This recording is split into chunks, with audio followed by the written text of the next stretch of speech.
Assalamualaikum warahmatullahi wabarakatuh. Perkenalkan, nama saya Airobiatul Faujiah dari Fakultas Ekonomi dan Bisnis, Prodi Manajemen. Di sini saya akan menjelaskan tentang uang. Apa sih itu uang? Uang adalah alat tukar-menukar yang dapat diterima oleh masyarakat umum dan dapat digunakan sebagai alat pembayaran yang sah. Syarat-syarat uang dapat diterima oleh umum, mempunyai nilai tukar, mempunyai nilai stabilitas, dan tidak mudah rusak. Fungsi uang, fungsi asli, dan fungsi turunan. Fungsi asli, yang pertama sebagai alat tukar. Pada zaman dahulu, orang belum mengenal alat tukar, sehingga manusia melakukan transaksinya dengan sistem barter, yaitu barang dengan barang.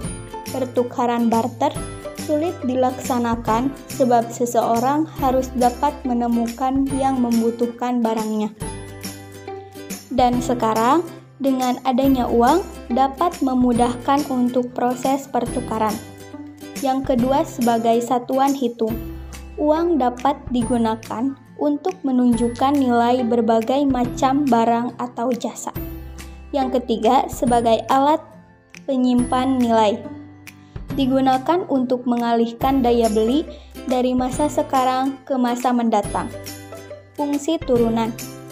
Yang pertama sebagai alat pembayaran yang sah, yang kedua sebagai alat pembayaran utang, yang ketiga sebagai alat penimbun kekayaan, yang keempat sebagai alat pemindah kekayaan, yang kelima sebagai alat pendorong kegiatan ekonomi.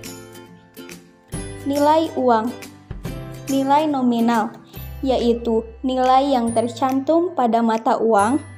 Nilai intrinsik, yaitu nilai bahan atau biaya pembuatan uang. Nilai internal adalah kemampuan uang untuk ditukarkan dengan barang dalam suatu negara. Nilai eksternal adalah kemampuan uang untuk ditukarkan dengan mata uang asing. Teori nilai uang. Yang pertama, teori kuantitas uang. Menurut teori ini, uang hanya akan berpengaruh terhadap harga-harga barang. Kesimpulan dari teori ini bahwa perubahan jumlah uang yang beredar akan mengakibatkan perubahan yang proporsional pada perubahan harga-harga. Yang kedua, teori transaksi dari Irving Fisher. Dalam teori ini diasumsikan bahwa kecepatan peredaran uang adalah tetap dan penggunaan tenaga kerja penuh sudah tercapai. Yang ketiga, teori pendapatan dari Keynes. Menurutnya, tingkat harga lebih banyak ditentukan oleh pendapatan. Pendapatan seseorang akan digunakan untuk motif transaksi, motif berjaga-jaga, dan motif spekulasi. Yang keempat, teori persediaan kas.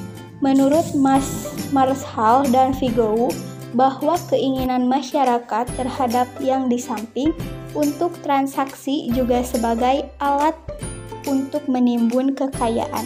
Istilah uang. Taken money, yaitu nilai intrinsiknya kurang dari nilai nominal.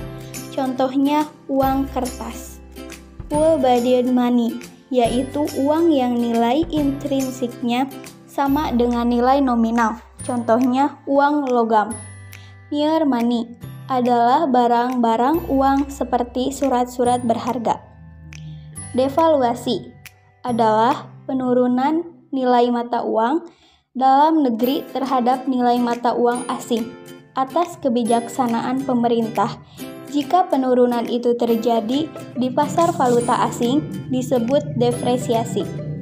Revaluasi adalah kebijaksanaan pemerintah untuk menaikkan nilai mata uang dalam negeri terhadap mata uang asing. Jika kenaikan itu terjadi di pasar valuta asing, disebut apresiasi. Jenis-jenis uang.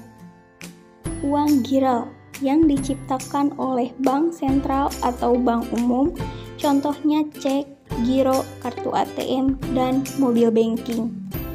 Uang kartal adalah uang yang diterbitkan langsung oleh Bank Indonesia dan dijamin oleh undang-undang yang terdiri dari uang kertas bank dan uang logam.